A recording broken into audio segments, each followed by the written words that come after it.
nossa língua, nossa língua. Olá, está começando mais um Nossa Língua Portuguesa. No programa de hoje eu converso com uma das mais importantes cantoras da nova geração da música brasileira, Vânia Bastos. Ainda no programa de hoje, a música de mestre Caetano Veloso. Meu lado, meu jeito, o que eu herdei de minha gente nunca posso perder. Me larga, não enche, me deixa viver, me deixa viver, me deixa viver, me deixa viver. Eu volto daqui a pouco. Língua portuguesa, nossa língua portuguesa, nossa língua, nossa língua, nossa língua portuguesa. Nossa língua. Nossa língua portuguesa. Nossa língua, nossa língua portuguesa. Nossa língua portuguesa. Nossa língua, nossa língua. O Nossa Língua Portuguesa recebe a cantora Vânia Bastos, que está na estrada há algum tempo, acaba de lançar o oitavo, né? É isso, Vânia? Oitavo disco esse. Oitavo disco, vou mostrar aqui já para o telespectador. Belas e Feras. Quem são as belas e quem são as feras? Ou todas são belas e são feras? Todas elas. Todas? Todas elas. Porque, olha, a gente tem aí... Nossa Senhora, ninguém menos que Ângela Rorô, Rita Lee, Adriana Calcanhoto, Dona Ivone Lara, Marina Lima, Fátima Guedes, Joyce, a Klebe aqui de São Klebe, Paulo, cantora queridíssima Vanderleia, que você... A Vanderleia, que eu resolvi homenagear, ela não é compositora, que esse disco é todo belas compositoras, né? É. Mas eu achei legal colocar essa música da Vanderleia, porque, como eu disse aí nesse textinho que eu escrevi, eu falei, essa música não é dela, mas é ternura. Porque ficou, a Vanderleia é conhecida nacionalmente como a ternurinha. Então eu resolvi cantar essa música, porque ela foi a minha primeira paixão. Quando criancinha ainda, lá em Ourinhos, quando dá aquele estalo assim que você fala, quero ser cantora na vida, essa que é a minha verdade aqui. Então eu achei muito importante isso, tanto para mim, e resolvi colocar esse disco aí. Vânia, como eu disse antes, você está no oitavo disco e a sua carreira tem uma espécie de marca registrada já. Você tem uma voz muito bonita, né? Obrigada. Uma voz, eu sei de gente que gosta de você só pela voz, independentemente do que você venha a cantar, gente que gosta de ouvir a sua voz, de ouvir o seu canto, né? O que imagino para a cantora, seja uma coisa até gratificante, porque... A voz é tudo, não é assim? Exatamente. Né? Quer dizer, o timbre, por aí vai. Agora, você tem uma linha muito clara, né? Uma linha de trabalhar com músicas que se encaixem num determinado chamado padrão de qualidade aí. Como é que é isso para você? Como é que você vê essa ditadura hoje de determinadas correntes musicais? Você, por exemplo, não é das cantoras mais tocadas em FM, por exemplo, o que me deixa muito triste, né? Como é que você vê isso? Pois é, esse é um momento que a gente vive aqui no Brasil, que se reflete em todas as áreas, inclusive na musical. E isso é um dado um pouco triste, assim, porque a gente sabe que tudo está sendo movido a dinheiro, a propina, a armação de toda ordem, então fica meio gozado. Agora a gente tem que transitar nesse mundo, porque é aqui que a gente vive, aqui que a gente mora, aqui que a gente trabalha, e a gente tem que ir em frente. E eu, como nunca estive assim numa multinacional, eu gravei um disco só por multinacional, que foi a Sony, que foi o disco onde eu cantei só as músicas do Caetano Veloso. Disco bonito pra Chuchu? Cantando Nossa Caetano. Senhora. Você gostou? Nossa Obrigada. Senhora, eu vi o show lá no Sesc. Ah, foi isso mesmo. Bonito pra Chuchu, muito bonito. Que legal, que bom. Então esse disco saiu pela Sony e os outros foram pela Velas, pela Eldorado no início, e agora eu estou na Play Art. Quer dizer, são gravadoras legais que dão uma condição, uma estrutura, mas para competir com as grandes, com as multinacionais, aí já é outra história. Então, eu vou trabalhando, vou fazendo, mas por outro lado, eu tive também a sorte de poder sempre fazer o que eu imaginei de um disco, escolher os produtores, escolher os arranjadores, que isso é um lado bacana da história. Você escolhe, você vai fazendo a sua história, a sua marca, e aí, de repente, as pessoas te reconhecem exatamente pelo seu trabalho, não por uma armação que aconteceu, não sei o que, não sei o que. Então, tem um lado bom, isso também. Quer dizer, é importante, no caso, a possibilidade de escolher o próprio repertório, sem que haja interferência do que é... Vamos gravar isso porque é mais vendável, vamos gravar aquilo porque é mais vendável, isso aqui pode tocar mais, pode tocar menos. Funciona assim mesmo o negócio ou não? Olha... Ou é mentirinha? Não, funciona assim, de repente... Claro que nas grandes gravadoras existem os produtores que vão lá e falam, olha, esse caminho aqui é melhor agora, faz isso. Então, eu acho que sugestões sempre existem. Algumas são mais pesadas e algumas são mais sutis. Então, eu acho que interessante a gente estar sempre aberto às coisas. É claro que as pessoas podem chegar para mim e me sugerir alguma coisa, eu vou estar atenta a isso, eu acho isso legal. Mas a coisa quando é imposta, assim, com muita É mais violência... ou menos como o diretor de time de futebol que quer escalar, né? Quer dizer para o técnico quem ele tem que escalar, é isso? Ah, né? eu No acho futebol, que é por aí, deve ser difícil também. Pois é, o técnico tem que isso. peitar o diretor. Não, põe aquele zagueiro que aquele está melhor que o outro.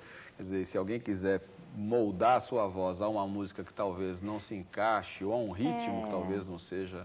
Isso aí pode ser uma faca de dois gumes, inclusive. Você pode se dar muito bem com uma coisa assim, de repente aquilo ficar realmente bom no sentido de vendável até e tal, mas você pode realmente cair numa história ruim, que nem é você e você também não fez sucesso como deveria, então aí fica pior a emenda que o soneto. Então... E como é que você, o seu critério pessoal, você, Vânia, como é que você escolhe o que gravar? Fala pra mim, tanto no que diz respeito à música, como no que diz respeito à letra.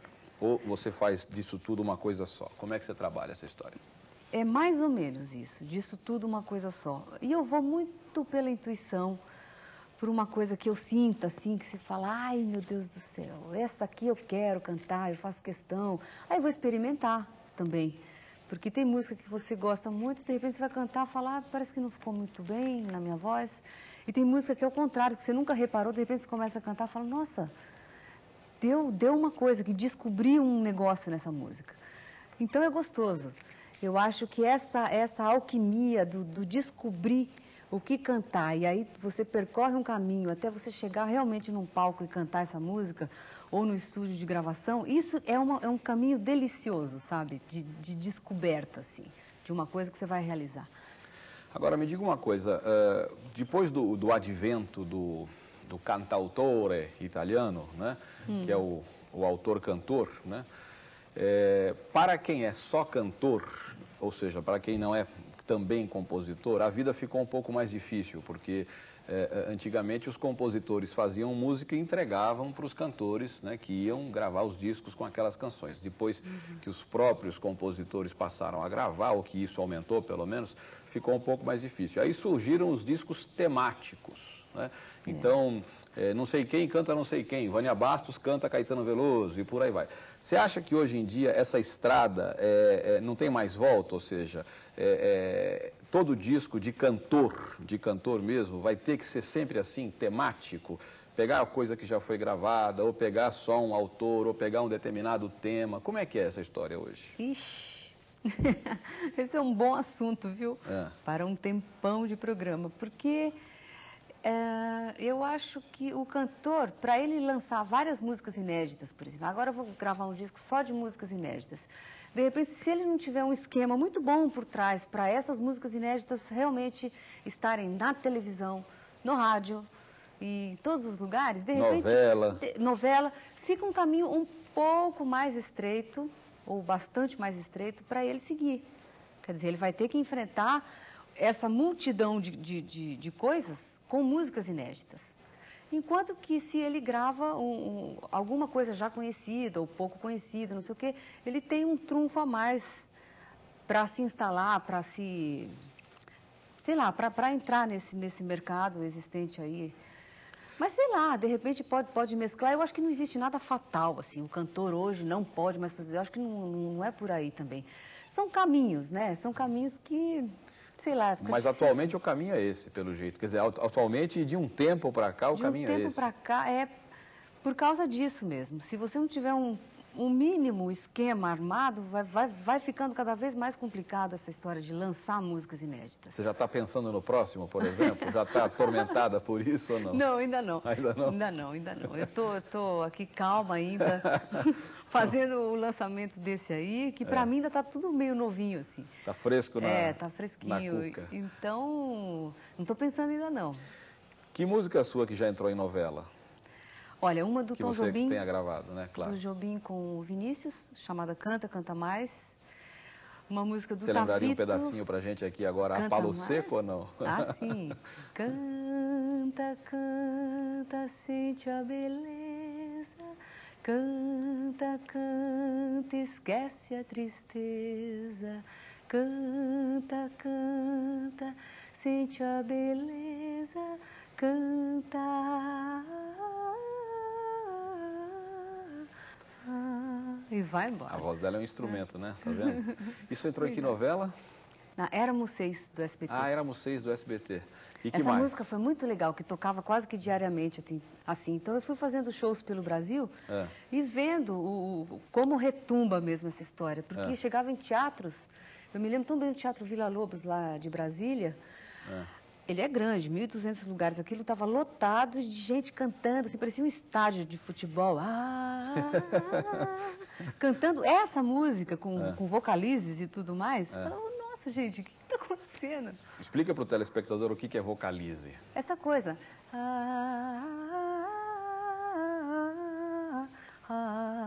Opa.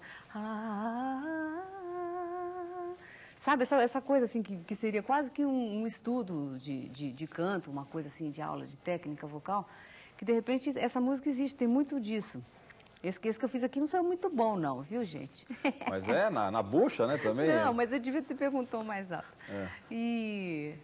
Então é isso, que de repente as pessoas podem achar isso uma coisa difícil. Ah, não, isso aí não, essa música não pega, não toca, o pessoal não vai...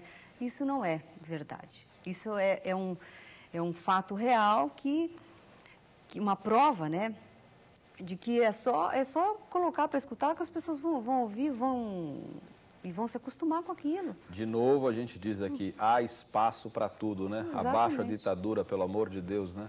Abaixa a ditadura. Não há espaço para tudo e todo mundo tem sensibilidade para tudo.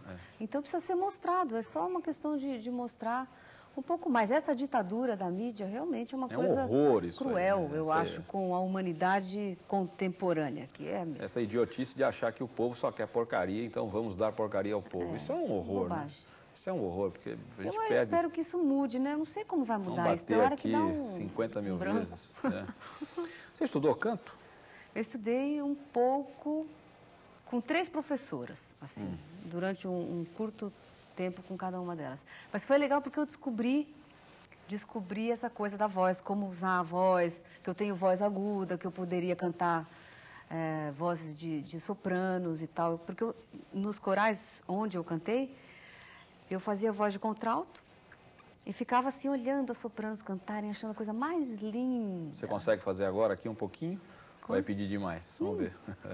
Olha a música da Armênia que eu canto, Lucinie love and Saritz, Saripart Sergadaritz, Shiglik Miglik Yeretsov, Parvetskenin Lusnitsov. Janellosin, jankolosin, jankolor, shegeresin, janellosin, jankolosin, jankolor, shegeresin. Vânia Bastos, né? Vânia Bastos. Obrigada. Então eu aprendi isso, realmente, eu aprendi que eu poderia usar esse tipo de voz nas aulas de canto, foi gostoso. Você acha legal aconselhar isso? Dizer, olha, se você tem aí algum potencial e está na dúvida e quer desenvolver, faça aula de canto, é legal essa dica ou não? Ou às vezes não é necessário, como é que é isso? Eu acho legal para a pessoa ter consciência do que pode fazer, do que pode descobrir, inclusive. Agora, cada um tem que saber a dosagem, né? Porque tem gente que leva isso tão a sério que de repente perde aquela coisa inicial boa, aquela coisa intuitiva também. Então você tem que saber até que ponto você usa a sua intuição e usa a técnica aprendida, mas é importante saber, é legal. Agora me fala uma coisa da língua portuguesa. Você já lançou disco no Japão? Já. Em português? 2. Em português. Em português. É. E como é que é isso lá? Como é que o japonês ouve? Eles gostam.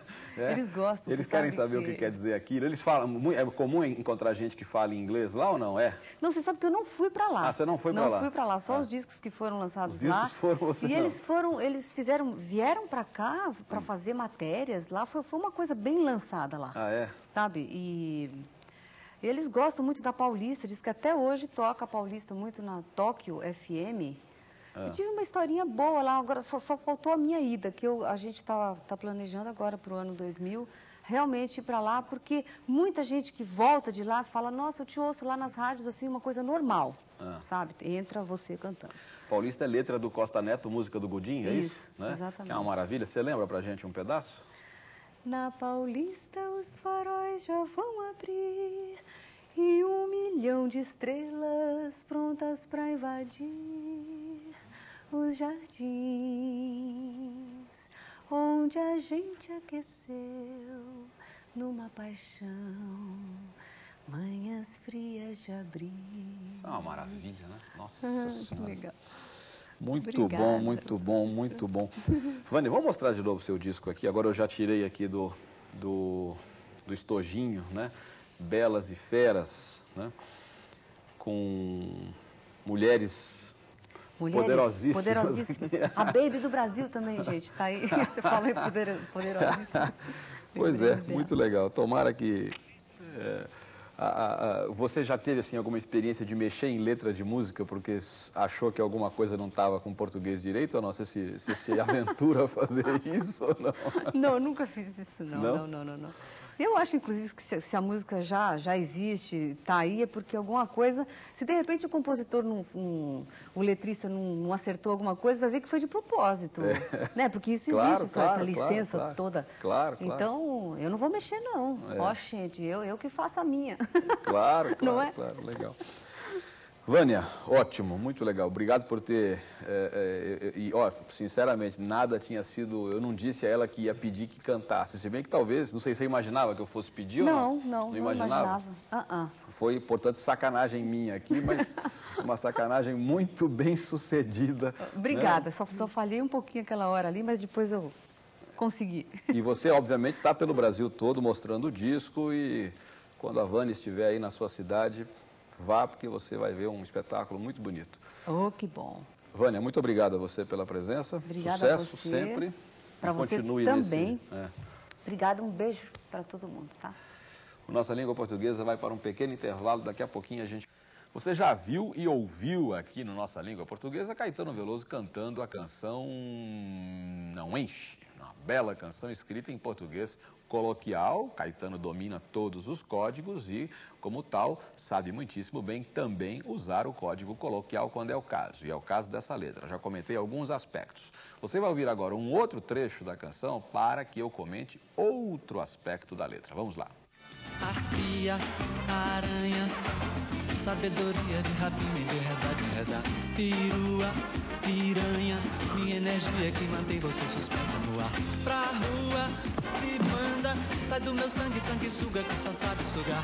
Pirata, malandra, me deixa gozar, me deixa gozar, me deixa gozar, me deixa gozar. Essa música é, né, poderosa, né, bala, a letra é um desabafo, né, e no trecho destacado Caetano começa dizendo arpia, aranha, sabedoria de rapina e por aí vai. Arpia, uma bela palavra de vocabulário culto, no caso, apesar de o texto ser, como eu disse, escrito no registro coloquial, arpia é um monstro, né? Um monstro que nada mais é do que um ser com cabeça de mulher e corpo de abutre, não é?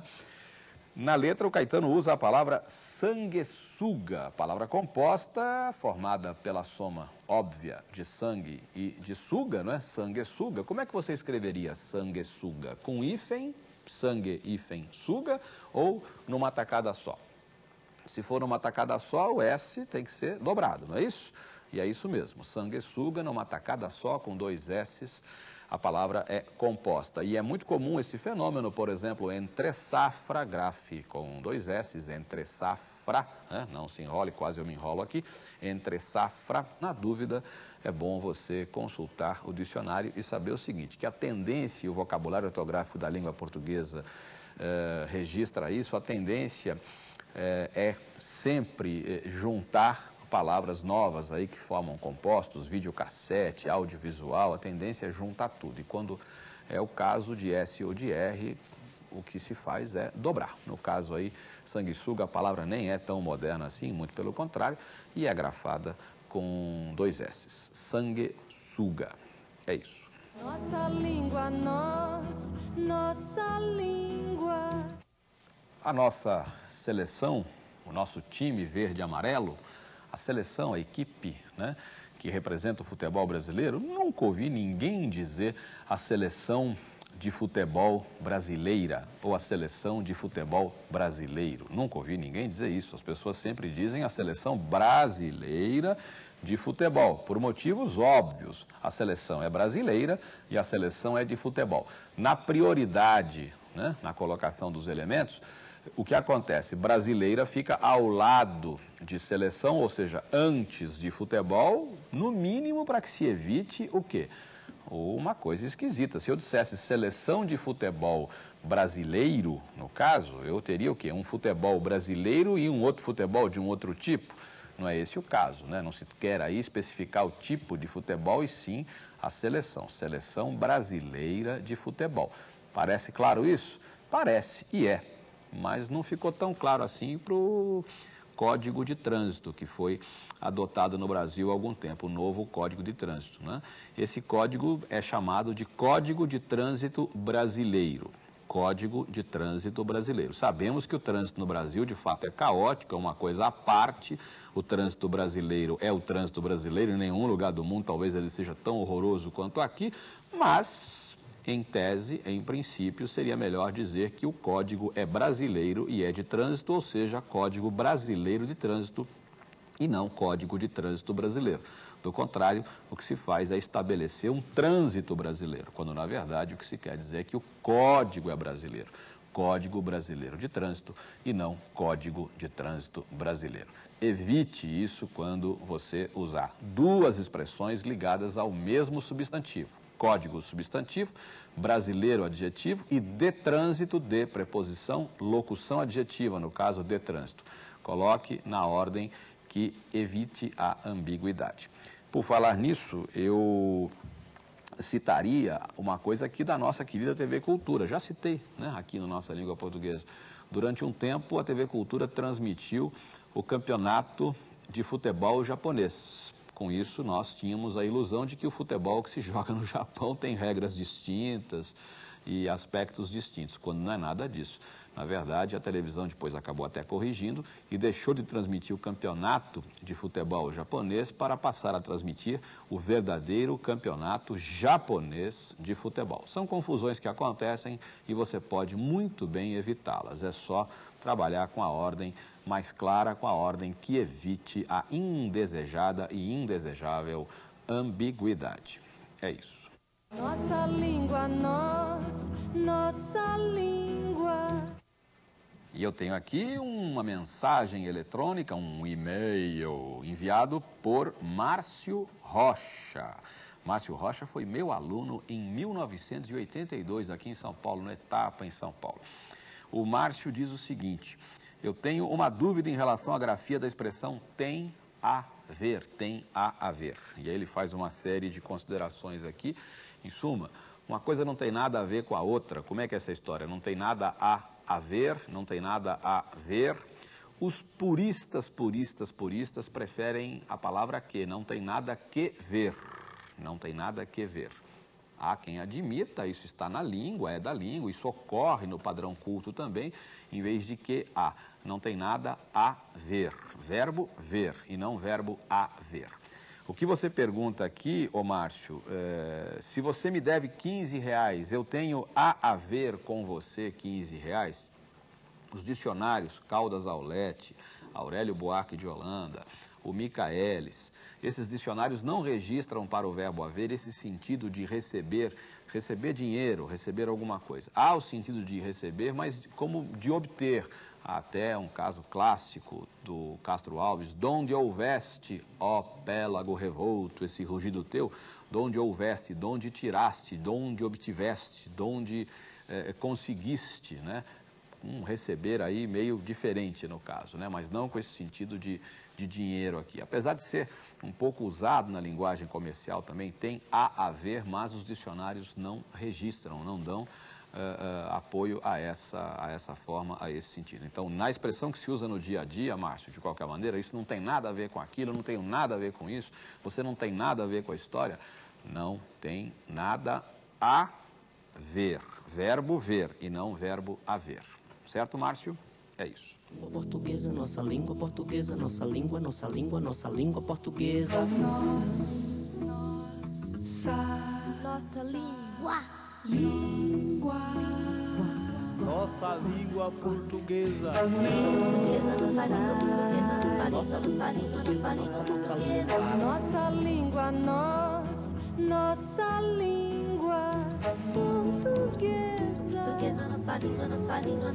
portuguesa. Nossa língua, nossa língua